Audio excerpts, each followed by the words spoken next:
ลักนีปีศาสนาสองหิงหาบัก52นี่เลือน6ลอง6คำในเมืองไหนก็ดีในเมืองเกซีในเวียงเกซีไหนอิงเนื้อลุยตะกาปะเท่าผู้ลอยสิงดาเส้งกามสุดมุนกว่าเย้าเสือเสือเป็นลูกลางนางเมตะกาไม่ออกได้ลอยเขตะกาพี่นางมันแต่ลูกหลานเสือกิดของปนองบาลังเสือไหนอ่อนกันแฮนซ้อมเซเลหลุดด้านจอมปันให้เป็นปุนปางหางคิงผู้ลอยสิงดาก็เส้งกามสุดมุนกว่าสังว่ากว่าตกดีซ่าในก็เฮิร์กู้สวยโจน้ำมุนเสนอตึดใต้สูงสารมันให้ก็หอดถึงตีลีตีเป็นตีกัดตีเห็นกว่าเนี่ยเยอะอันเสนอเสร็จแล้วเฮียนซ้อมหลุดด้านความป่าลีได้ก็ห้องว่าเปดะโอเดสะดานาเปดะในพวนผัดยานเฮากว่านั่นเสร็จแล้วโอเดสะเยอะอันดามันเสดานาหลุดด้านวันเนี่ยเยอะอันเสนอว่าเสนอทีไหนกับกายเลยลองเส้นกามสุดมุนได้ทีแลเสาเดสร้างล่างนี่กว่าเลยลองกวนเฮาอันกึดของปนองปลังเสื้อไหนเฮ็ดสังแลไล่แฮนซ้อมปันซ้อมผู้เส้นกามไหนอิงเนื้อคอนไหนอิงเนื้อลุยเปดาโอเดสาดานะอันไหนเสาเดสร้างล่างนี่กว่าลาบนี่กว่าซับแรงนี่กว่าปันเนื้อลองนั่นกวนเฮาไล่มาสาติเอาในก็สาติในลองตั้งเตปฏิสันติในกลางต้องเมเหเลเกิดเป็นคนมานั้นปาลีห้องว่าสาติอันนั้นเป็นสมุติสาติอันมักมันตากวนปุถุชนเอาป่องใส่ง่ายและสาติแทงอันหนึ่งซ้ำมีแทงอันนั้นเป็นลงอยู่กูมือกูวันนั้นทำแทงอันหนึ่งอันนั้นเป็นสาติยุตระนำตระอันหนึ่งย่อลูกอันหนึ่งเตมาให้ลูกกว่าเตมาให้ลูกกว่าเตมาให้ลูกกว่าที่นี่นั่นยุตระก็ตอนนั้นนั่นเก่านำตระก็ตอนนั้นนั่นเก่าเป็นหึงยาวเข้าหึงสังกาหึตอดเตว่ากำอิดกำออดกำปิดกำปอดอันนั้นแหละเป็นกว่าลูกกว่าลงคือเยอะๆอันนั้นก็เป็นสาติเวกาอันนั้นได้ป้อมเอาหยันวิปัสสนาอันว่านั่นสิตัวเนี่ยปองไล่หูไล่พอที่เอาหยันอันเขาเกิดป้ามาเห็นมอกกันหน้าหนึ่งด้วยนั่นตัวกวยได้ก็แรงไหลหันถึงมันไหลอันหันถึงไหลยุกตระนำตระเป็นสาติสระปยาที่ลงอยู่คือยาวๆนั่นได้ก็เตไลเอาหยันวิปัสสนาอันว่านั่นเสเลตัวเวกาอันเป็นสมุติสาติสระปยาที่มรณะเสนได้ก็หูถึงหูพังมันกูก็อันนั้นได้เพราะว่าคนเฮายีก็เกิดมาเนี่ยก็อสาติเนี่ยเกิดเอาเนี่ยหูขนาดสระในป้อมไปหันว่าหูหอกหูซ่าในไปถึงหันไปปองไปหูว่ามันเป็นสระเวกา เพราะว่าหูหอกหูซ่ามายาวนังก็หิวมายาวยานมายาวเพราะไหนได้ก็สระถึงเอาเนี่ยหูถึงกันนั่นอันนั้นเป็นหยันเฮาโยเฮาอันเฮาหันไหลตานั่นเอาหมักตาเนื้อเฮาในเสร็จด้วยเอาหมักตาเนื้อเฮาไหลด้วยหันกันนั่นเพราะเอาหมักตาหยันด้วยได้ก็มันจะซึ่งนั้นสระลงอยู่ตาเสียสาติก็สาติลงคือเยอะๆเป็นติ๊กคือเยอะๆเมื่อนั้นตะกาปอกผู้ลอยสิงดาเส้นกามสุดบนกว่านั้นเป็นมรณะอันเฮาหันได้มันเป็นมรณะสมุติมรณะคณิกามรณะอันว่าในนั้นซ้ำเป็นคือเยอะๆนั้นก็ซ้ำแทงตาหนึ่งคนเฮาโยอันเฮาป้าหยันวิปัสสนาเสร็จด้วยนั้นได้ทำหันสังลาเนี่ยหันสมุติมรณะในก็พออำไล่หันล้มเข้าล้มออกตีหูคุณหางมันยาวเสือเหิดกายเส้นกายเนี่ยก็ไล่หูมือนั่นเนี่ยมรณะเนี่ยอันนั้นเป็นหยันคนโยเสร็จด้วยหันถึงมรณะโยกไปคนเสือซาอันมีหยันวิปัสสนานั่นได้ก็มรณะเนี่ยเป็นอยู่คือเยอะๆตีตัวตีหางของเขานั่นกูก็อยากหังผาหังมันอันนั้นมรณะซะนั้นทำเป็นคณิกามรณะเนี่ยกำลูกกำลูกกำเตะกำเป็นกำตายลงนั่นน่ะอันนั้นบอกว่าคณิกามรณะเนี่ยนั่นซ้ำแต่เลยเอาญาณวิปัสสนาอันว่านั่นเสียด้วยก่อนจังได้ปองไรจังได้หู้ไรอันสั้นสูงมันซ้ำเป็นอันไรเอาญาณวิปัสสนาด้วยปองนั่นจังได้เป็นสั้นสูงอันเกื้องกลางไรหันก้นยีก็เสริมมันเหิดกะไว้กว่าล้มถ้วยเสริม อันออกเข้าที่หูคูนังมันนั่นมีกว่าเย้าในสังที่หูว่าตายนั่นได้ก็บ่สั่นสงกาโยโย่กุยเนี่ยเป็นนั่นน่ะลองก้นเฮาอีกก็ลู่หายตายคอยแน่อันนี้ได้ก็มันเป็นนิสัยอันมันเสียเพราะว่าศาสตร์ที่มีมายาวเพราะไหนจึงศาสตร์หางมันสุดนั่นที่มาอีสังละเนี่ยมรณะโหเพิ่งสุดเพราะว่าหนึ่งศาสตร์อันว่าเนี่ยแต่มาที่ศาสตร์ที่เพราะศาสตร์ที่มายาวเนี่ยเกี่ยเท่านั่นเป็นสระเพราะสระอันนั้นมายาวเนี่ยสัมมาหังละเนี่ยเบียดิเสียบเสียบก้นมวยเม็ดหนาซ้อมดูซ้อมคิงซ้อมมาเก่าสันขาซะเนี่ยอันนั้นศาสตร์ที่สระเบียดีเนี่ยไว้เสียหลังสู้สุธรรมะหังละเนี่ยมรณะลองลู่หายตายคอยเนี่ยเหมือนเมื่อเร็วอันเฮาไหลมาหกพันกันนู่นในอิงเนื้อเลยตะกาปอกผู้เลยสิงดาเส้นกามสุดบุญกว่าตะกาปอกผู้เลยสิงดาเป็นมรณะยาวอ่ะก็ไม่ตอนอันมันเลยเป็นศาสตร์ที่ก็ยาวตัวมาเสียสระลองเกลองเท่าลงมันก็ยาวกว่ายาวตอนนึงยาดีลองเจ็บแสบก้นมวยเน็ตนาลงซ้ำป้อมสร้างลูกสร้างกว่าสร้างไปไหลซ้ำป้อเลยเพื่อลูกเพื่อนอนปั้มลูกปั้มนอนเอาลูกเอานางลงคือยายๆนั่นก็มันเป็นยาที่ซับตีตูตีห่างมันนั่นยาวอันนี้กำเนิดสุดยาที่ขอดยอดยาวกว่าสิถึงมาตอนไหนล่ะเนี่ยมรณะเนี่ยก็ยาวกว่ายาวๆเนี่ยอันนี้ตอนตาตะกาพวกพลังสิงดาเป็นนั่นนะพี่ลงเนื้อสัมสราอันว่าเนี่ยเป็นอันไหนวะสาติจระเบียดิมรณะเนี่ยสี่ข้อเนี่ยมันเป็นเพศสัมสราลงอันพระเป็นเจ้าเขาเจ้าเมื่อเขาเจ้าตึกเป็นอลองนั่นเขาเจ้ากูตอนนั้นสาติลองเลยเตสันเทียนว่าในก่อนลีโกนะมันคันใจหนาอยู่เนื้อต้องเนื้อต้องเมฆเนื้อไข่เนื้อหางข้าวดังหึงดังฮีลงกันนัดเพราะว่าเป็นก้นนี้ก้นในก็ข้าวดังเก่าเลือน10เลือนเซตเลือนตีต่ำๆมัน8เลือน9เลือนนำก้นกำนำได้อยู่ปฏิสันติ10เลือนย่อซะอันอยู่เนื้อไข่เนื้อหางอันเป็นนกเป็นไก่เป็นหมูเป็นม้าอ่อนฉะนั้นได้ข้าวดังปอดเสกวนกาไข่ปอดปอดอันไหนก็เลี้ยต้อมเลยเป็นอุปติเฮาว่าอำไลเตปฏิสันติหึงข้าวยาวสังกาหืออุปปฏิสันติอันว่าในนั้นมี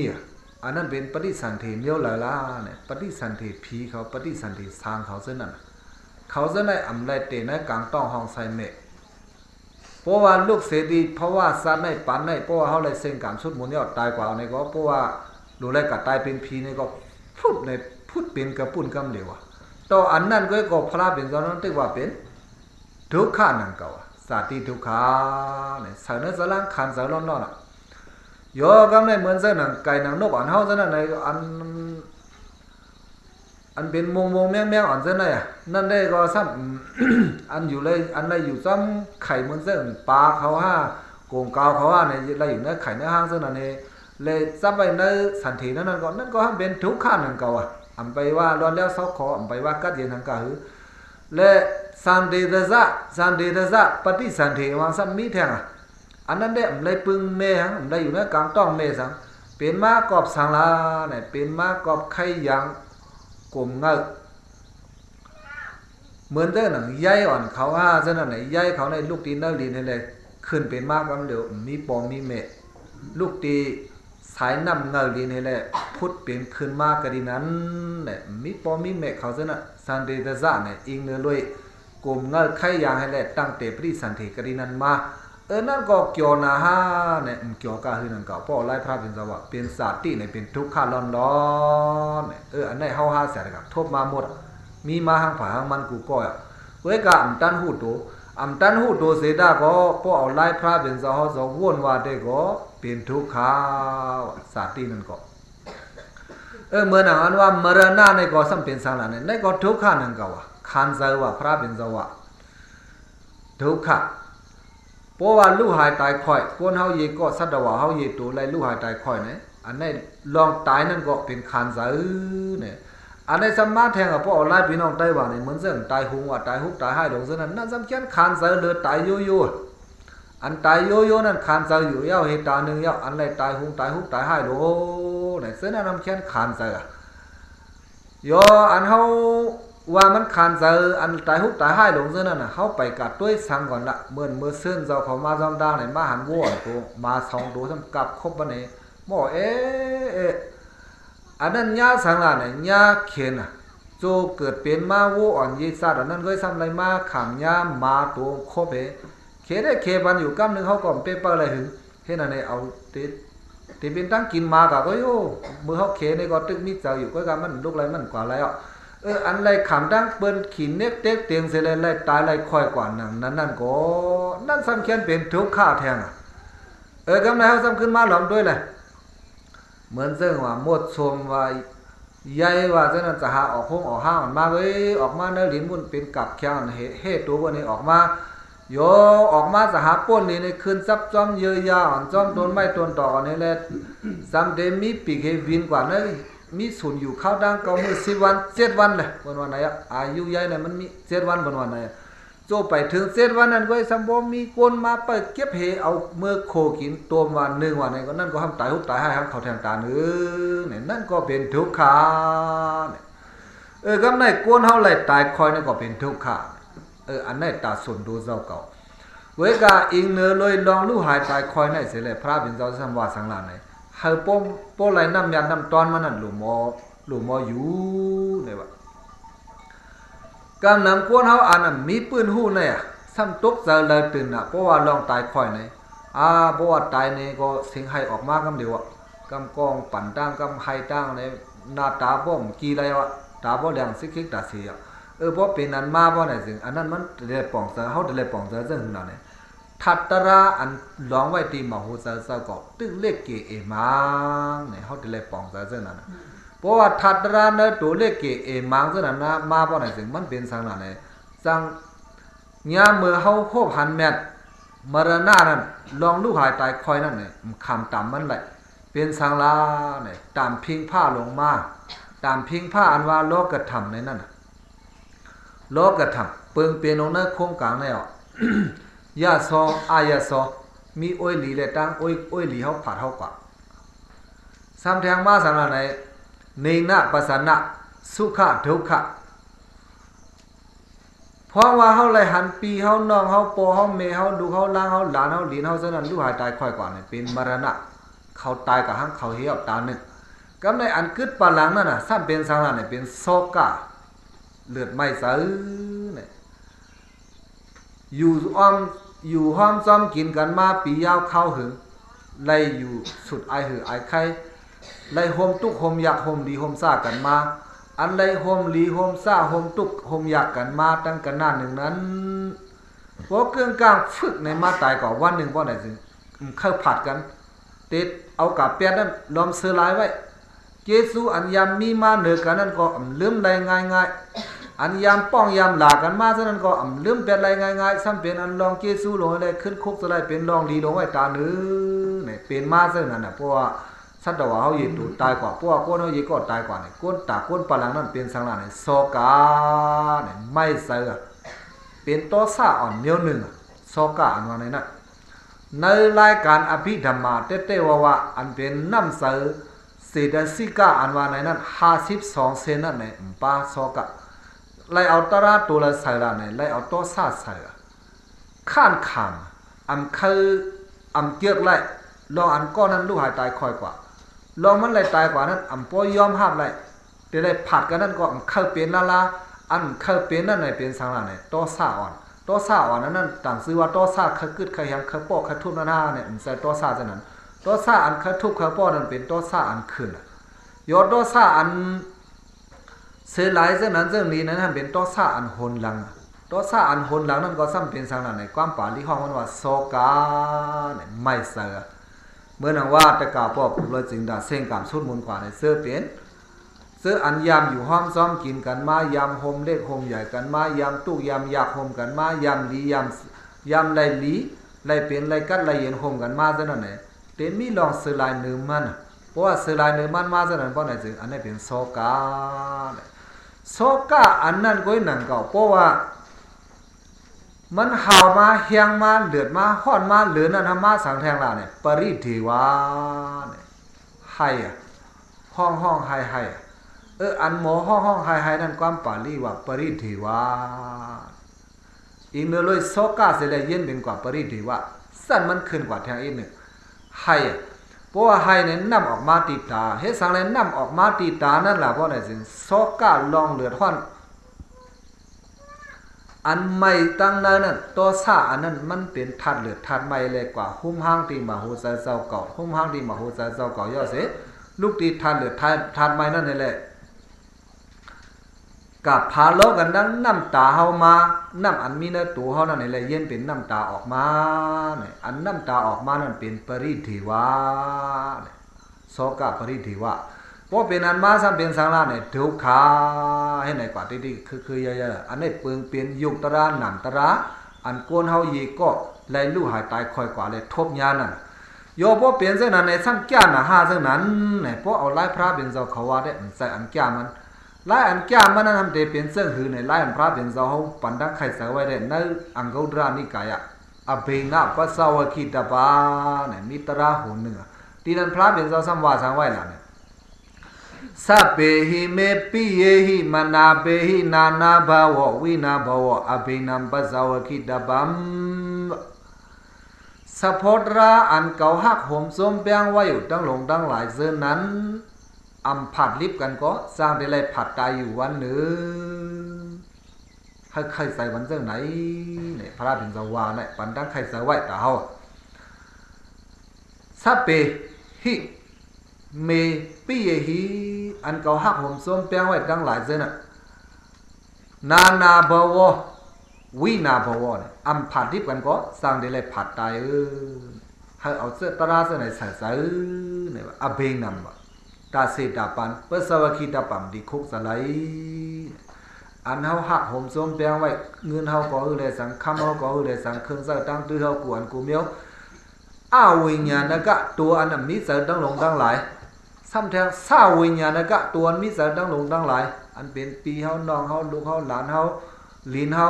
ปอเฮาแม่เฮาซั่นนั่นเฮาเลยอยู่ห้อมซ้อมกินกันมาในหักห่มส้มแป้งกันแท้ๆอันเป็นตัวมีเสริตั้งตัวมีเสริตั้งหลงตั้งหลายซั่นน่ะสัพเพหิ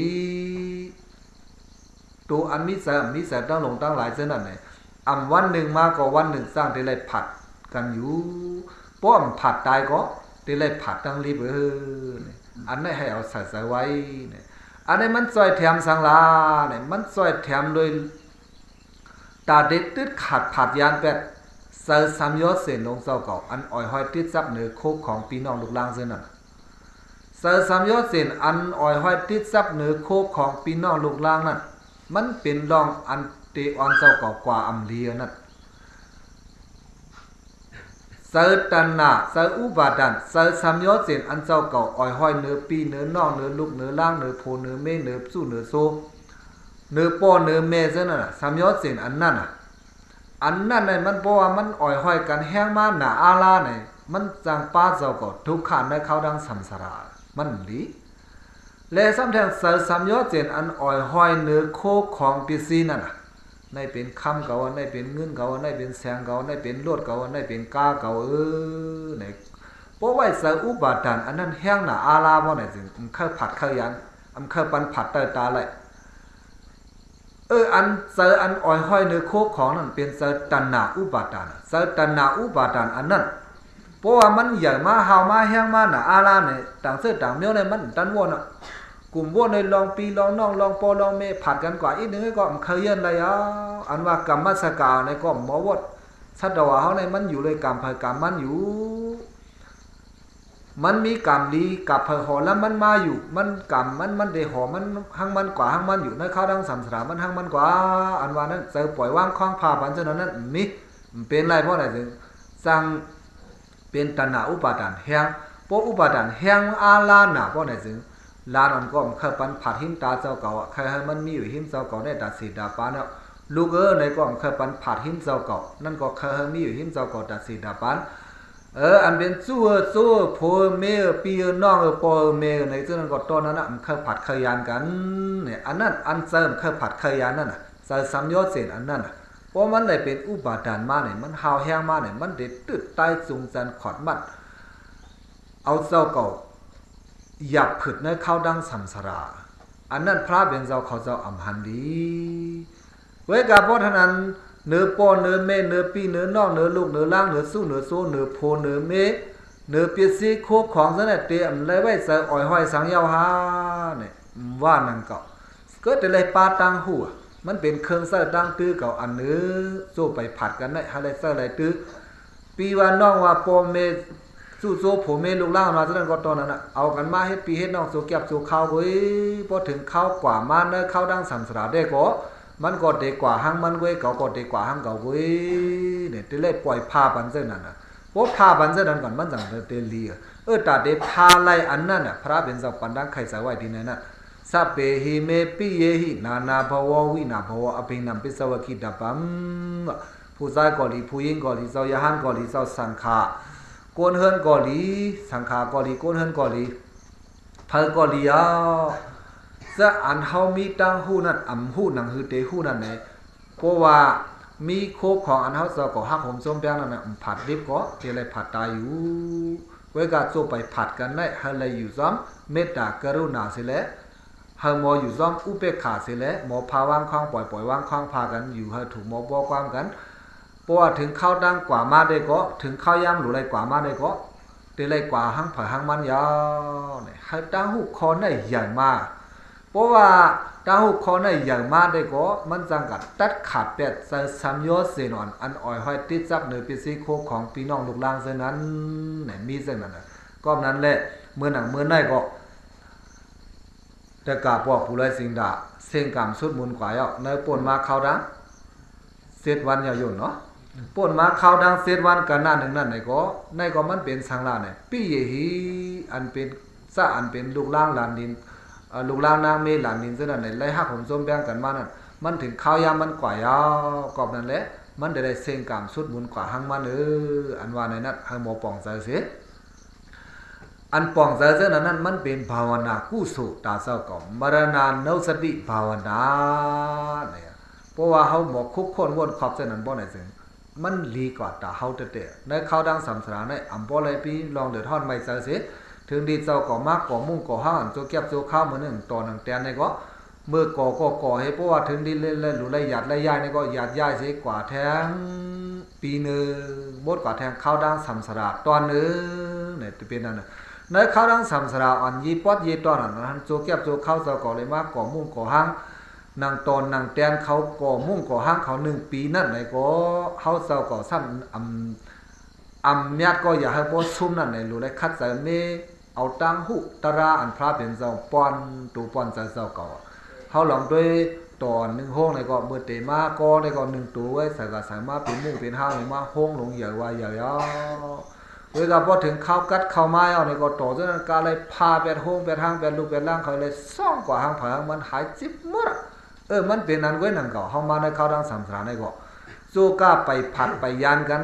ไปมามรณะอันว่าในนั้นสู้กับไปผัดดิบกันอันนั้นก็สู้ไปผัดตายกันนั้นได้ก็เอากันเฮ็ดปอเฮ็ดเมเฮ็ดปีเฮ็ดน้องเฮ็ดลูกเฮ็ดล่างเฮ็ดหลานเฮ็ดหลินอยู่เวลาพอถึงข้าวกว่ามันเต้ๆมาก็ไล่กว่าหังผาหังมันกุยเนี่ยเป็นนั้นน่ะเพราะนั้นเพราะว่าพอถึงข้าวกว่ามันนั่นปล่อยกว่าหังมันเหี่ยวหาเนี่ยกาไลวันนั้นก็แทงคอนึงอันพระเป็นเจ้าปานนั้นใครจะไว้นั่นได้ก็ทั้งหมด5ข้อที่นั่นข้อที่1เมื่อไงว่าตัวอันเฮาฮักหงส้มแปงแลตั้งตัวอันมีใจอันเฮาฮักหงส้มแปงตั้งมนตั้งหลงตั้งหลายเจ้านั้นอำผัดดิบก็จังได้เลยผัดตายอยู่เนี่ยคอในก็ให้เอาใส่ไว้ปันตัดสิตาปาเนี่ยคอนึงแทงคอลากหลังสุดนั่นน่ะสัมวาหะนั่นกามมะสะโกกามมะดายาโดกามมะโยนิกามมะปันดุกามมะปฏิสรโนกวนเฮาเยก็อันนี้ว่นไข่ใส่ตาเสเนี่ยกามมาสะโกโคของสุนดูเกาอันว่าได้เป็นกรรมตรากุยข้อหนึ่งกามมาดายาโดโคขอนเกาได้เลยปุดสามกว่าในเข้าดังสัมสารในก็เป็นกรรมตรากุยกามมาโยนิลองตาอันเกาได้เลยอิงเปื้องไอ้กว่าในเข้าดังสัมสารในก็เป็นกรรมตรากุยกามมาบันทุ ปีน้องอ้อยหลีอันว่าในนั้นก็อันเดเลยปึ้งอิงกว่าข้าวยาวในข้าวดังสัมสระตัวพอหอดถึงนิกบานั้นก็เป็นกรรมตราเว้กรรมาปฏิสรณาอันเดเลยปึ้งเลยอิงกว่าตัวได้ข้าวดังสัมสระตาสิตาปานั้นก็เป็นกรรมตราเป็นตาให้ตั้งสร้างเว้เนี่ยซึ่งในก็ให้เอาใส่ปันในพระบิณฑบาตก็ในเฮาสำขึ้นมาทัดด้วยนั่นเหตุสองข้อนึงไว้เฮาทัดเสียกรรมสโกคู่ของเฮาเจ้าเก่าอันว่าไหนเฮาก็ตอสอนอยู่ตาเสนังเก่าในเงินเก่าหามาแล้ว900,000 1000,000ปากแสนเฮงแสนหมื่นแสนในเป็นรถเก่าเขาเอาคือเอาใครเอาตั้งคัดใส่มาใส่แห้งสิเฮ็ดมาหาอะไรหังกุ้ยเก่าไหนอันว่าไหนนั่นก็มีปีซีคู่ของซึ่งนั่นเงินในก็มีค่าในก็มีแต่มีอยู่ทั้งผาทั้งมันซึ่งนั่นเป็นโคของซุนดูเจ้าเก่าเต้ๆนั่นเก่าอย่างนั่นก็แลอาซะอันหามาหึงเย้าปียาวเข้าหึงเย้าโคของซึ่งนั่นอันนั้นก็โคของลงซึ่งนั่นอันนั้นซ้ำเดเฮ็ดสังลาในป้อมีตังหูในซ้ำเอาใจตันหนักกอดทัดไว้มันอันในเป็นโคเก่าในของเก่าในซ้ำว่าใครปันผัดตาสีบอกกับซอกเงินเจ้าเก่าไว้กันในซอกคำเจ้าเก่าไว้กันในเติมมันมีอยู่ที่นั่นในซ้ำบ่เลยเอาใส่ซับใส่ห้อยตัดสีนั่นอันเอาไล่เอาใส่ห้อยตัดสีโคของซึ่งนั่นก็เป็นโคสุนโดเจ้าเก่าเต้ๆอยู่ก็ก็เป็นตาเยซูเยซัดก็พ้องซูมันไปผัดเจ้าเก่าซึ่งหนังว่าเมื่อไงนั่นพ้องเจ้าเก่าไปผัดมันสองข้อนั่นแหละเฮาว่าพ้องเจ้าเก่าไปผัดมันไปผัดริบกันอันนั้นก็สู้ไปผัดตายกันนั่นเด้ก็เสิร์ตื้อเลยเป็นโคของสุนโดเจ้าเก่าอยู่เต้ๆก็ก็กว่าในเข้าดังสัมสรายาในมือพ้องนั่นได้ซ้ำเอากว่าแล้วอ่ะเงินว่าคำว่าแสงว่าแก้วว่าลดว่าก้าว่าตึกไข่ตึกหน้าว่าเฮือนโนอันเข้มๆแลบๆลงไว้ซื้อนั่นว่าในซื้อนั่นเจ้าก็เอาป้ากว่าอะไรอ่ะพอถึงนี่เจ้าก็ตายมาอ่ะเนี่ยก็เลยพาวางไว้เป็ดให้กว่าลุ่มๆอ่ะมันจ้างให้ถืออ่ะพอดันส่วนมาเอากว่านั่นน่ะเป็นหือก็หันอยู่มันจ้างเอากว่าสิอีเดียวโคของซื้อนั่นมันเซอร์เลยตายเยซูเยซัดแทงลายนึงเซอร์เลยสู้ไปผัดกันนั่นกุ้ยเพราะว่ามันผัดเฮากว่านั่นก็เฮาผัดมันตายผัดมันกว่าเนี่ยเอากว่าอะไรอ่ะเนี่ยป้อมเอากว่าอะไรก็กะอะไรพาอะไรว่างปันกว่าอันเมื่อพาว่างนั่นน่ะป้อมพาว่างอะไรเอาให้เลยซ้ำเอาใจอุปาทานองประกอดฮัดไว้เหนือมันโคเก่าอันนั้นมีอยู่ที่ไหนรู้ไหนทำกัดใจซับอันใดป้อเป็นนั้นมาไหนซ้ำให้ไทยเจ้าก็ตายกับเป็นเผ็ดจอมมันแท้เป็นนั้นโคของอันนั้นมันป้อเข้มกะหึเวกาอันว่าพระเป็นเจ้าเขาเจ้าเกียงนั่นน่ะกรรมสโกกรรมตรางก็เป็นโคของสุนโดเก่าเนี่ยพอไรตั้งหุกคอนั่นน่ะอันดีเสเบิดพระเป็นเจ้าเขาเจ้าเกียงคอนั่นกรรมสโกโคสุนโดอันว่าเป็นเกี่ยวแสงเงินคำไหนนั้นได้เซอร์ไรเซอร์กลุ่มเซอร์ไรตาเยซูเยซัดสู้มันไปลูกไปไกวอันนั้นก็สู้เจ้าก็ไปตายผัดมันน่ะเพราะตายผัดมันเยาได้ก็เสียเป็นโคสุนโดเจ้าก็เยาก็เลยพาว่างบันเบิ่นไปได้กว่าเนี่ยเว้ยอันเอากว่าเลยเข้าดังในสัมสารานั้นเป็นอีสังละในกรรมตราตั้งให้ตั้งสร้างเจ้าเก่ากรรมมาในความปาลีว่ากรรมมาอันว่านั้นเฮาสำอ่อนกันไม่เฮาว่ากรรมเนี่ยกรรมอันว่านั้นเป็นสังละในเป็นตั้งให้ตั้งสร้างก็อย่ารออันเจ้าเก่าไล่วนหารออันเจ้าเก่าไล่ลัดไล่สารออันเจ้าเก่าไล่เฮ็ดไล่สร้างหาในกายกรรมวสีกรรมมโนกรรม3อย่างนั่นแหละว่านั่นกรรมตรานั่นก็อันเป็นส่วนตัวเจ้าก็อันที่ป้ากว่าในเข้าดังสัมสราไรในกรรมตราอันว่านั้นก็ซ้ำมี2เปิงเพราะว่าป้ากว่าการอากุศลกรรมในนั้นกว่าในเข้าดังสัมสราก็ซ้ำได้กว่าตุกกว่ายากกว่าขี้กว่ายากลงไว้อันนี้เนี่ยก็ดันในเมื่อกว่าในเข้าดังสัมสราในได้ก็เตไลเป็นหือล่าในรูไลป้ากว่ากุศลกรรมห้ามนำอ่ะปอปากอากุศลกรรมกว่านำบ่ได้ปอเลยกว่าจำกรรมอากุศลลงนั่นบ่ได้สิอันนั้นจังป้าเจ้าก็กว่าฮู้ๆหายๆเนี่ยเป็นนั่นน่ะสังเกตว่าป้าไล่ป้ากว่ากุศลกรรมห้ามนำไล่ก่อสร้างไว้กุศลห้ามนำได้ก็การกุศลเจ้าเก่ากรรมสกะอันว่านั้นกรรมสกะกรรมตระอันว่านั้นพอเจ้าเก่าไล่ป้ากุศลกรรมกว่าห้ามนำได้ก็สร้างอ่อนเจ้าเก่าตายเป็นโกนขึ้นให้เละไล่ลีไล่เป็นไล่กัดไล่เย็นไล่สามไล่ปุย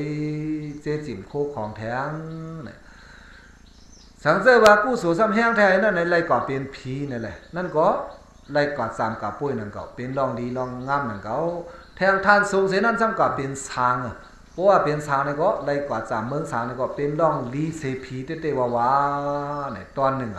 สังเกตว่ากู้สู่กรรมเจ้าก็เฮียงเอาสูงแทงหนาอาลาเห็นนั่นเอาป้วนช้างขึ้นเอาเนี่ยสร้างเป็นช้างละเนี่ยเป็นเจ้ายาหันดาเลยอรหันดาเนี่ยสร้างหุบเลยมากยันพูนยันเท่าไรสร้างป้วนในเขาดังสัมสราเนี่ยมีเส้นนั่นเนี่ยเปิงศาสนาเปิงสัมสระเปิงเป็นสัมสระตรงนั้นในการมือพ้องว่ากรรมมาสโกกรรมตราไว้เอาเป็นโคของส่วนดูเก่าอันว่าในนั้นกรรมนำได้ดูให้มันเป็นการดีกู้สู่กรรมนั่นน่ะจังได้แคมเรียบสังว่าป้ากว่าอากู้สู่กรรมในนั้นทับเดียวเจ้าย้อนทัดสางในรองว่ากรรมมาสกาในข้อหนึ่งที่นั่นเพราะว่าป้าอากู้สู่กรรมกว่าในก้นเฮาอีกก้อนในซ้ำจังกับเป็นสังลาเนี่ยสร้างตายกว่าเป็นอเปสีเปิงอปายาสีเบิงอปายาสีตีอันว่าเนี่ยเป็นสังอะไรงานไล่ตริสันปิกดาอสุรเกเนี่ยมีไว้สีเบิงในการสีเบิงนั้นห้องอปายาสีเบิงอปายาเนี่ยที่อันตกซุ่มเนี่ยที่อันยบย่อมตกซุ่มบอกว่าเนี่ยที่อันมีลองกัดเย็นเนี่ยบอกว่าเช่นนั้นในนั้นงานไล่อันว่าเนี่ยได้เฮาหาเสียกะเอาตาหันไล่ไว้กันมันเป็นที่อันดีฮอดดีเพียวสิเลยเป็นที่อันตกยอดคันใจไหนเปิ้นสู้สุดมีสุขะกัดเย็นสังไรเสียอิดอันว่าอปายะอันว่าในนั้นนั่งงาลายในตีอปายะสีตีนั่นงาลายเนี่ยเป็นตีอันคันใจสิเปิ้นสู้สุดโยเพราะว่าป้นเสียงงาลายนั่นอันทานสูงที่นั่นแทงอีธรรมะสังนั้นเนี่ยตริสานเนี่ยเป็นสัตว์อันเฮาหาเสียกะไรหันแต่ตาเฮาซึ่งนกหนังในหนังไก่หนังซ่อนหนังมูหนังมาหนังโวหนังควายอันเช่นนั้นเนาะหมูหมาโวควายสร้างในไก่ซ้อนว่าหมดว่าปลูกว่ามงว่าแมงว่าซะนั่นน่ะเป็นตริสานในว่าความปาลีว่าตริสานะเฮ็ดสังในห้องตริสานะล่ะเนี่ยมี3ข้อที่1ได้ก็คือว่าเขาเอาโหเขาเยาดังข้างเมืองให้เลยกว่าข้อนี้ใครจะให้เปิ้นหมดเจ้าล่ามถางด้วยได้ก็เพราะว่าเขากว่าเขาไปนั่นในโหเขาเนี่ยเอาเสกว่าด้านคางมือมันโหมซี่ผ้าเส้นหนังกวนก็นั้นเลยห้องเตเดสานหนาวแทงไล่หนึ่งซ้ำว่าทางนั้นก็เพื่อมันขวางหมักขวางโผอำสร้างมาไล่มากยันโพยันไล่เพราะว่าตายเป็นงูเป็นเงาเป็นมูเป็นหมาเป็นวัวเป็นควายเป็นไหนเป็นไก่เป็นซอนว่าไหนจึงจ้างสริยาศีลาอันว่าเนี่ยตัดเด็กจ้างให้ไล่มากไล่โผมันมีไรมันเป็นไรก็เพื่อมันขวางหมักขวางโผเลยห้องว่าเตเรสาไหนโกวาเนี่ยนั่นได้เป็นความอันลูกนักศาสนาสิเลว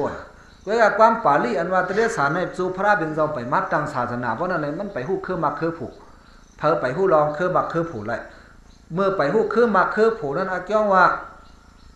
กวนเฮาในเพราะว่าแก้งกรรมในสร้างฮอดไล่มักยันพงยันในปั่นกัดเย็นไล่อันว่าในนั้นไปมีผัดซี่ซ้ำในไล่เมื่อหนังนั้นนั่นความปาลีห้องซัดเตเดสาเนในก็สัมพห้องมาอยู่ยาวความนั้นแหละอะไรนั้นอันลูกได้ศาสนาสิเลวว่านั้นอันว่ามันขวางมักขวางโผในนั้นได้ก็แทงตาเนี่ยใครใจก็หังได้ใจใจก็จังว่าอะไรแทงไล่หนึ่งเตเดสาอันว่านั้นสัมห้องสังลานเนี่ยตีเรสาหน้า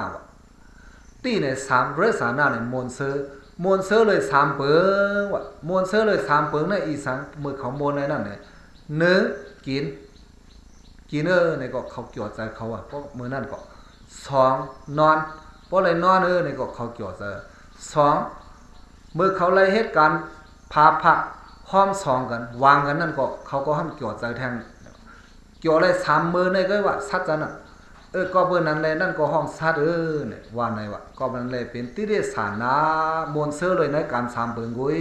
ว่าอันว่าเตมนเซอร์เลยการดูการด้านอันว่าเตมนเซอร์เลยการกำสินนอนเกี่ยวอันว่าเตมวนเสื้อห่มซ้อมตั้งหลู่ตั้งด้านเปิดอันว่าจะเนี่ยเขามีไหลสัตว์เนี่ยก็เขามีไหลเสื้อนั่นแหละเขาก็ไก่มักไก่โผไหนว่าในเหตุการณ์หนึ่งได้เป็นตีป่องรองสัตว์น่ะกำไรเพราะว่ากว่าจอมอากุโสเนี่ยสัตว์เนี่ยก็จังกัดตายเป็นเพราะว่า อยู่จอมการโมหะแห้งเนี่ยจังตายเป็นสัตว์เนี่ยในเปิงอัตถกถาได้วันนั้นไว้เพราะว่าอยู่การอากุโสเขานั้นเพราะว่าตัวซาเฮียงเนี่ยสั่งตกถึงอะไรเพราะว่าโมหะเฮียงเนี่ยสั่งตายเป็นสัตว์เพราะว่าโลภะเฮียงเนี่ยสั่งตายเป็นปีกตาเนี่ยปาลีคอซับใส่ในนั้นอัตถกถาได้มาจังนั้นนั่นเพราะว่าเขาตาย เนโลภะสั่งตายเป็นปิกตาสั่งตายเป็นเผ็ดเพราะว่าตายเนโมหะสั่งตายเป็นสัตว์เพราะว่าตายเนโตสะเนี่ยสั่งตายเป็นสั่งตกถึงกว่างอะไรเนี่ยก็นั่นน่ะได้กะเส้นนั่นน่ะเพราะว่าตายเป็นตกกว่างอะไรเนี่ยมันก็เดียนเสื้อสาไรคันเจอเซตีอยู่สัตว์บ่เนี่ยก็เขาซ้ำขึ้นหลอมด้วยสัตว์เนี่ยสัตว์ทำคันเจอมอกาหือนึงเนี่ยซึ่งจะวางมือไกลนั่นเขาเลยหันวัวอันตัวหนึ่งเกิดเป็นตัวเป็นเสือมาเยาสิเข็นมันสมาว่าเป็นตั้งกินมันเนี่ยมาเอากว่ากินสิเหมือนว่ามาตายเป็นใยอ่อนยีซูเนี่ยก็เลยอยู่เข้าดังเส้นวันนั้นก็คือกับสู้ไปถึงเส้นวันนั้นก็กวนจานมาไปป้อนเอาใยหนุ่มหมดให้เลยเมื่อโคกินนั่นก็สมบูรณ์ตายทุกตายยากแทงตาหนึ่งยาวไหนกำไรมาหลอมด้วยปลูกอ่ะกำนำเขาจะเลยหันปลูกเลือดอันไตจอมตั้งน่ะตัวแรงๆนั่นปลูกซะอันตัวแรงๆนั่นห้องปลูกเลือดก็เลยเขาเส้นนั้นก็เป็นสัตว์นั่นก็ยะอันนั้นก็ซ้ำเป็นสังหารในย่ามือเขาออกให้เลยไต่จอมดาวนั่นย่ามือโลกก็อีกกว่าย่ามือวูก็ไต่กว่าควายไต่กว่านี่ก็ไต่กว่าเย็บกว่าตายกว่าลูกกว่าตายกว่าตายเลยง่ายๆก็เดียวว่ามีอันเฮอันกังเขาสังให้เมียวก้นอันเด็กเกียดเคบันเขาในก็เลือดเสียสุดก็มีเพราะว่าเป็นผู้ลีก้นแบบเขาจะได้อ๋อสัตว์อ่อนจ้าได้ให้เขาว่าอะไรกว่าลีกว่าเป็นกว่ากัดกว่าเย็นนี่ย่ามแพกเขายาวเนี่ยจังมีเจอเจ้านั้นก่อนเขาจังได้รอดอะไรโยพวกกันยันนกอ่อนยันนกฮะยันไก่ฮะเนี่ยทำแมนวันได้เป็นตั้งกินเฮาได้ซ้ำกินกว่าแปดเขายากินเขาแบบกว่าเพราะเป็นนั้นมากก็เขาก็ทุกข์ขาดแท้ไหนกอบนั้นแหละโลกะในตัวเมืองโลกะสัตว์อันว่าในนั้นก็ในวงสัตว์นั้นก็มีลองกัดเย็นเสื้อสาสังไรกะหือขันใจไว้ไหนเป็นนั้นกอบนั้นอันนั้นทำอิงเลยสังอะไรเป็นกว่านั่นอิงเลยตั้งเฮ็ดอันฮุกให้เลยตายกว่าเป็นในปืนศาสนามาจังนั้นและปีตะเปียกตะปีตะในเผ็ดในก็ว่าเผ็ดในนั้นก็ต่อซ้ำเป็นอปายะสีดีนั่นก็เผ็ดปีตะในนั้นอันนั้นก็เป็นที่อันนั้นดีฮอดดีเพียวตั้งกินก็อึบอยากตีอยู่ก็กอดเห็นอำจังมีตีหนตีโพยเตว่าอยู่ซ้อมจอกซ้อมสิ่งซ้อมกิ่วซ้อมอยากให้เลยไปเก็บกินขี้ตื่นน้ำลายอันเป็นขับค่ายถมแบบซึ่งนั้นเว้ยในเปิงศาสนาสอนไว้ซึ่งนั้นนะตีหนังนั้นก็มันเป็นตีอันนั้นมีสุขะกัดเย็นนังเก่าตีนั้นไล่กว่าซ้อมอากุสุเลยกว่าเป็นไหนวะและอสุรเกอันว่านั้นนะอสุรกายะอันว่านั้นก็สามารถเป็นเผ็ดซะอันเจ้าทานใหญ่มันน่ะปีกตาลงตัวใหญ่ลงซะนั่นน่ะนั่นก็เป็นเผ็ดเนี้ยหนึ่งก็ว่าเพราะในรายความใจใส่เลยก็เพราะการในป่าลีเลยเพราะอันเจ้าใหญ่มันนั่นห้องอสุรเกนี่ว่าตีนั้นก็อันแก่นังเก่าว่ะอันนั้นเลยอีกเนื้อเลยอากุศลกรรมสิเลยเป็นกว่าในกอบนั้นมือเขาว่ากว่าเนี่ยเขาดังสัมสารานั้นเพราะว่าอะไรปึงอิงอากุศลกรรมเพราะอะไรกว่าจอมเซนดังอากุศลกรรมในมันจังเป้ากว่าตุกกว่าอยากในเขาดังอเปสีดีอปายาสีเบิงในอันแคมก็นั้นเนี่ยเดลัยเวเบตไล่ก่อสร้างการหุกการให้เสียเดลัยคัดใส่อ่อนการเหตุการณ์ดีห้ามนำเพราะอะไรการดีนำเลยเขาเลยตายกว่าซ้อมการกู้สู่กรรมเขานั่นโคของส่วนตัวเขาอันเป็นกู้สู่กรรมนั่นได้นั่นจังป้าเจ้าเก่าไล่ลีไล่เป็นไล่กัดไล่เย็นเมื่อหนึ่งเขาหาเสียการไล่มาอ่อนกันเกิดเป็นก้นในนั่นนะอันละเป็นอันละลีในก็เขาหัวอันละอัมลีในก็เขาหัวอันละฮุกให้ในก็เขาหัวอันละลีกินเนอร์ในก็เขาหัวอันละอัมลีกินเนอร์ในก็เขาหัวต้อมสังเพราะว่าอันนี้เป็นมาเนอร์ในก็เขาหมอหัวมาเนี่ยคำปนมันไหลในก็เขาจังเขาลัดกว่าอย่างมันเนี่ยเมื่อการแมงมีแมงมวนแมงป่วนเขาจะได้อ่ำหูผายหูว่างมันเพราะว่าหันแรงๆในก็ถามว่ากว่าอะไรในวินรอสายนั้นมันเป็นสังอะไรเขามีปีหยาเขามีใส่หยามเดียวมีใส่ตองไว้เพราะว่ามันแรงในกว่าไรในเขาหูกันนั่นหนึ่งเว้ยสัตว์ในมีตาหูตื่นกันนั่นกูนั่นในซ้ำเลือเขามาเห็นนั่นอ๋อมันได้เป็นหมันก็โดมันกว่าไรเพราะว่ามันก่อยมามันจังซกจังเสียบจังหวาดเท่าก่อนเนี่ยตั้งหูกูเนี่ยเลือเขามากันนั่นหนึ่งก็นั้นเลยพอได้สอนแตกซัดเจนั้นพอได้จึงกวนเท่าไหร่เป็นอันแก่หรือเขาเตะปักปูนเฮงเลยเนี่ยก็นั้นเลยมาตายเป็นกวนเนี่ยก็ย้อนเปิลหมอหูซักลองดีอีกลองซะหมอหูซักลองผิดลองถูกแล้วหมอหาลองดีใส่ตัวนำก่อนสั่งได้แข้งแล้วอันลองดีนำนั่นเป็นคู่สู่กรรมเขาเพราะว่าคู่สู่กรรมเขานำในจังไรตายเป็นก้นขึ้นตีต่ำมันสังเสว่านำเสนั่นกู้สู่ลีนำเลยนั่นในจังตายเป็นพีเป็นสางตัวว่าถึงบางอย่างผู้หยันในปั่นกัดเย็นไหลเนี่ยมีเสนั่นก็นั้นแหละอันว่า กามตราเนี่ยก็ลีออนกันคุกจะไล่ไข่จะถึงเพราะว่านั้นก็เพราะว่ากามตราเนี่ยมันเป็นอันคุกของสุนดูเก่าเตี้ยอันเด็กกว่าในเข้าดังสัมสระเลยป้าเก่ากว่าลีกว่าเป็นกว่ากัดกว่าเย็นเนี่ยก็เป็นกู้สู่กามเว้ยอันเด็กป้าเก่ากว่าตุกกว่ายักษ์เนี่ยก็เป็นอากู้สู่กามเว้ยเพราะว่ากามนั้นลีก่อนจังเดลีได้เพราะว่ากามให้นำก็ในก็จังเดป้าเก่าตุกเก่ายักษ์ในจังเดโมเวเปียดลองฮุกลองให้เลยโมก่อสร้างการดีการงามในพระเบียนเจ้ามุ่งหันนอกนั่นสิเลยสั่งสอนไว้ก็นั่นแหละกามมาสโกกามตราก็ย่อเป็นโคของสุนดูเก่าเต้พระเบียนเจ้าว่าหังเฮาให้เฮาหมออ่อนกันคุกคนวนไข่ใส่เส้นนั่นก็นั้นแหละเมื่อไหร่จะกล่าวบอกผู้ละสิ่งดาเส้นกับชุดบุญกว่านั้นเลยก็เมื่อมันตึกไปตายเลยมีอยู่ในเมืองโกนเลยก็เฮาใจเลยลองกัดลองไม่ลองกินลองยำมันก็น่าหนึ่งเว้ยอันว่าเสือมันซื้อในก็ห้อมซอยปันไรอ่ำซื้อในก็ห้อมซอยปันไรมันคานเสือในก็ห้อมขามปันมันไหลเปลี่ยนไว้เส้นนั่นถึงนี้มันตายกว่าในห้อมจำส่งปันมันไหลว่าเนี่ยไหลอันเขาจอมส่งวันนั้นยุกออกขับตูดเป่าลงมันนั่นในกว่าแปดไว้เนื้อป่าเหี่ยวบนก็ยะเนื้อแผวเนื้อป่าซาสร้างแข้งบนก็ยะโยเข้าดังสัมสรามันอันมันเดลัยกว่าไรยางไรยุกไรไปลงห้างมันนั่นมันเดลัยกว่าตายเป็นผีเป็นโกน่าตกถึงอะไรเป็นหมูเป็นหมาในเจ้านั้นห้อมจอมซอยจอมเขบันไรเสียห้อมไรหูจอมเสียก็เบื่อนั้นแหละหูก็เบื่อหูหนังนั่นแหละจังไรว่าอ่อนกันแฮนซ้อมกำไรแฮนซ้อมในก็สัมมาแทงลายหนึ่งพี่น้องได้ก็ศาสนามาถึงนั่นได้กับเมื่อลีได้ก็ห้อมหูอ่อนกันมาเมฆควักไว้กาฮือล่างเนี่ยเพราะว่ามันจะหาตายก็หลุมมือส่งซ้อมเสยขาดเพราะนั้นก็พวกก็พังมากก็มาหลุซ้อมตกดินเพราะว่าซ้อมตกดินย่อมไปย่อมมาในซ้อมเสียพอซ้อมเสียไปย่อมมาแสดงซ้อมต่างตัวในมาแทงเป็นตรายซ้อมก็ในอันนั้นใจอยู่เต้ๆขาเนี่ยพอมาถามเจ้านั่นเนี่ยตอนอันใจก็ห้ามนำอันว่าซ้อมเสกขาดวันนั้นก็มันก็ขาดกว่าย่อมันแสงสังอิดสังวัดตันแฮนบันมือนั่นกำเดียวก็มันโดนไล่อยู่ก็ไล่การศาสนาวาเต้ๆว่าก็เว้ยการไล่อันพี่น้องเตยมาอ่อนกันแห้งซ้อมเนี่ยซ้อมเจ็ดเนี่ยก็แฮนแล้วไล่เอาไว้นั่นนะวะก็สังเลยไล่แฮนซ้อมเจ็ดเนี่ยขอไหนมาอันนี้มันเปลี่ยนไปวนอันเสมาในศาสนาอันว่าแฮนซ้อมเจ็ดเนี่ยก็สังเลยว่าเปลี่ยนเรื่องนั้นไหนเพราะไหนเพราะว่าสัตว์ว่ากวนเฮาเยก็ตายกว่าเพราะไหนจึงป้อมไปถึงเซตวันมันไปผาดเฮินเนี่ยตั้งหูคอไหนมาสิไม่เนื้อออกพี่น้องตายติดเต้มันใจเส้นนั้นสังเสว่ามันตายมือพ่อมันตายกว่านั้นสังว่ามันตายกว่าเป็นสางไหนก็มันกว่าไปได้ตั้งปึ๊กมันคือเดาอ่ะเขาลองด้วยเนื้อเสือกบืนลองลูกอันใจก็หนึ่งตายกว่าเขาเป็นลูกโปไฮเมนาเขาอ่อนกันเฮ็ดหน้าตีหนึ่งให้งูซับตายกว่าเผยงูซับตายกว่าในก็ล้วนซ้ายก็นั้นไล่กับตายเป็นผีเอาซ้ำไรหันปอเมมันลุ่มลากขับตัวตายลงมันไว้นั่นมันตายกับเป็นผีพูดไอ้เป็นผีขึ้นมาถามเขาเฮ้ยอันนี้สุเผาทางนะไล่หมูไล่พานาตัวเถินสังหลาสุไรนะนี่มาถามว่ามันใจเรื่องนั้นลูกชายเขาก็นึงงูซักไอ้งูต่อเห็นลูกกว่าตายกว่าที่ไหนเลยเขาเผาไป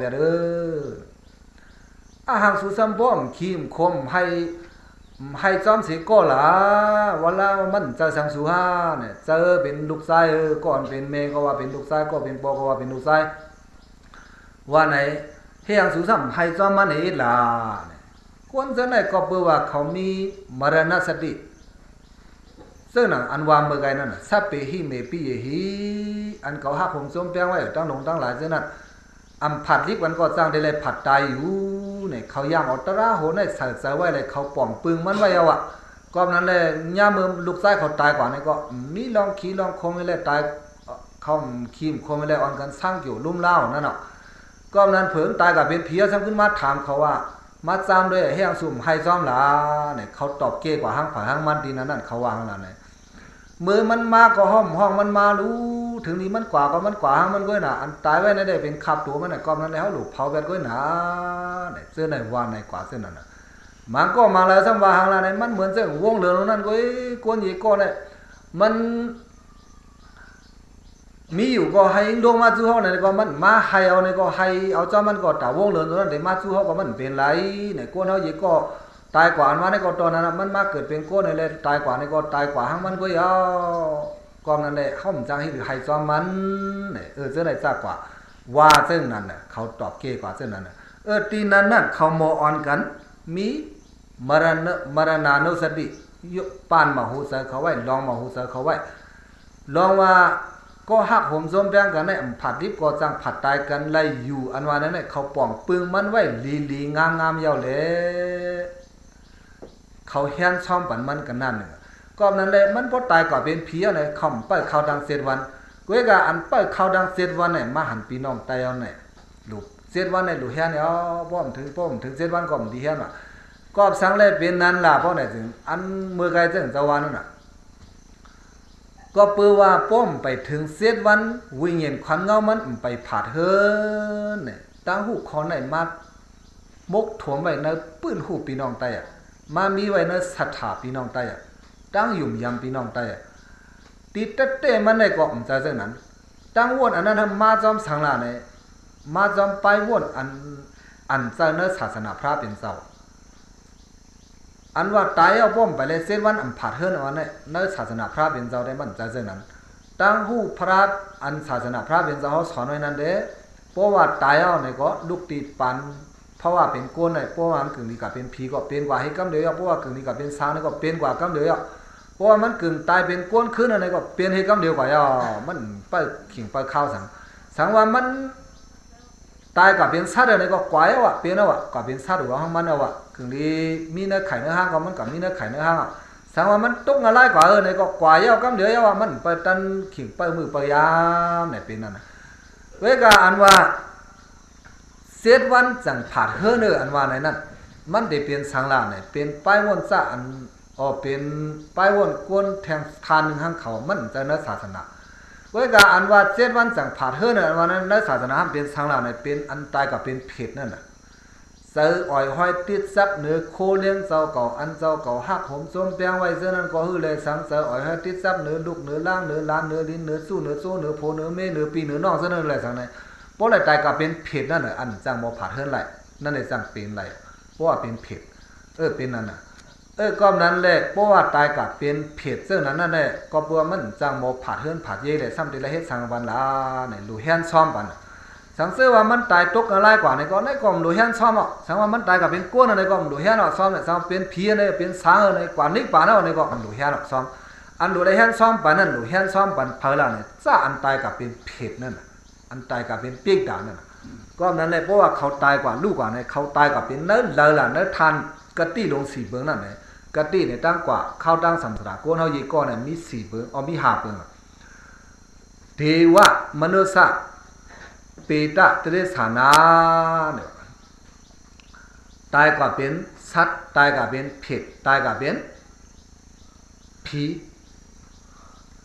เทวะมนุษย์นิรยะเปตะตริสานาตริสาตายกว่าถึงอะไรในกะหาตีเนี่ยเป็นตั้งกว่าก้นตายยีก็สัตว์ว่าเขายีตูตายกว่ายาวเนี่ยป้อมเป็นผีเป็นสางก็สังกับเป็นก้นป้อมเป็นก้นก็สังตกอะไรป้อมตกอะไรก็สังกับเป็นสัตว์ป้อมเป็นสัตว์ก็สังเป็นปีกตาอันใดไม่ใส่เนี่ยอันดูไรแฮนซ้อมปันเนี่ยมีอันเป็นปีกตานั่นก็อย่างสังว่ามันตายกับเป็นเพดาเนี่ยนั่นได้เขาเปิดมุมมองการดีกู้สู่ก้นอันดีขึ้นของปนองปนังนี่เลยแฮนซ้อมปันเนี่ยว่าก็นั้นเมื่อนั้นเมื่อนั้นอันเดกะไม่ออกได้เลยเคแต่กะพี่นางมันเขาพวกคุณผู้นางเมย์พ่อเมย์ลูกล่างอ่อนกันแฮนซ้อมแต่กะบอกเลยสิ่งด่านได้ไหนก็ให้มันป้องงามแม่นเนื้อเทราวาดะข้อสั่งสอนพุทธะเจ้าเต้วาวานั้นบ่ไหนสิ่งเขาเตเลยวะกูมันตายกว่าเป็นเพศไหนคอนไหนเฮเลยเขาเฮียนมันตายกว่าเป็นสังอยู่เย้าหล่ามือเหลียวไหนเขาห้ามหู้สืบซ้อมถึงเสกะสาวมันเป็นก้นเนี่ยแฮนหลูแฮนสาวมันกลายเป็นเพียเนี่ยหลูแฮนเป็นช้างเนี่ยก็หลูแฮนสาวมันไรกว่านิกบานเอาเนี่ยก็นั่นก็หลูแฮนเนี่ยสาวมันตกอะไรกว่าเนี่ยก็นั่นก็จังแฮนเนี่ยวะแฮนก็มันไรอ่ะเพราะหลอมตัวในสนามกวนสานตกกันอะไรกว่านั่นในที่วัดจัดก็ตกอะไรกว่าต่อถึงเมื่อเดียวมีอยู่ที่เมืองอะไรบนไรหัวจังไหนและคุณหอกข้ามาจัดได้สัตว์ก็เลยว่าตกอะไรกว่านั่นก็นั่นก็จังให้แฮนมันก็ถึงเขาไรอันจ้าอันกู้สูตรถึงเขาไรนั่นเป็นจ้าไรล่ะเนี่ยปีกดาเนี่ยเป็นจ้าอันตายกับเป็นเพศนั่นเพราะว่าเป็นเพศนั่นได้หลูแฮนซ้อมเฮกู้สูตรปันน่ะ อันนี้อันหลุเฮียนซ้อมเหตุการณ์ดีกู้สู่ปานนั้นเป็นปูนพรลูกล่างตั้งนองตั้งหลังอันนั้นปูนพรลูกล่างตั้งนองตั้งหลังหลุเฮียนปานนั้นมันปาการลูกล่างคอหนึ่งอ่ะเปดานังกาลิงกาดานังเทกินะอนุบัติทัศดีนั่นนวตระลูกล่างหาคอนั้นปามาคอนึงสังเสว่าพ่อแม่ลูกหายตายคอยกว่ายาวบ่เนี่ยลูกเหตุการณ์นี้กู้สู่เสด็จเสกว่ากันเขานั้นเป็นบุญพรลูกล่างในพระเป็นจะสอนไว้นะสิ่งกาลสุดานั้นปามาโหนึงอันใดเฮียนซ้อมปันเจ้าไหนมันเป็นอันไล่อันงามแม่นดังถีดาวาดะข้อสั่งสอนพุทธเจ้าเต้ๆยาวในกรอบนั้นเมื่อไหนอันใดเฮียนซ้อมลงอยู่ไหนการปูนปางหางคิงการกู้สู่อันใดเฮ็ดให้สร้างไรหางไรปองเมื่อไหนให้ฮอดทางถึงตัวก็ผู้เสงกามชุดหมุนตะกาผู้ลอยสิงตาเสกรรมในเฮาหาเสตะกาอ่อนกันตึงเป่าเก่าย้อนเจ้าไหนสิแลเสกว่ากู้สู่สังว่ามันก็ตกตีซ่าในก็ให้มันบ่ก็เป็นเพศเป็นผีในก็ให้บ่ว่าหมอมาโฮมสาธุอนุโมทนาโฮมส้มซ้อมการดีกู้สู่อันเฮาขาด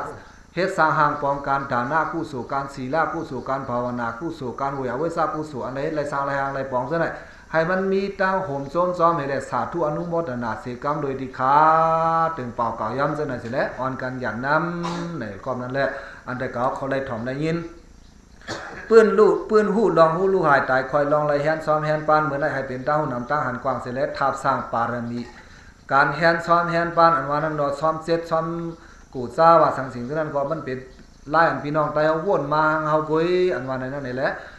ป้องใจเส้นนั้นสิแลเหตุการณ์ดีกู้สู่เมื่อไรก็เฮาบ่อ่อนกันเฮ็ดซ้ำในขอบเปิงข้อสั่งสอนพุทธะเจ้า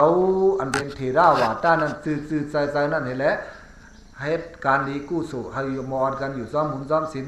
กินซ้อมในธรรมดาพระเป็นเจ้าสิแลเสียวหลอดเสียวล้นเนบเสียวป่นเนสัมสาวัตถุอยากคันใจซื้อฝ่ายเองมันสักกรรมเลยดา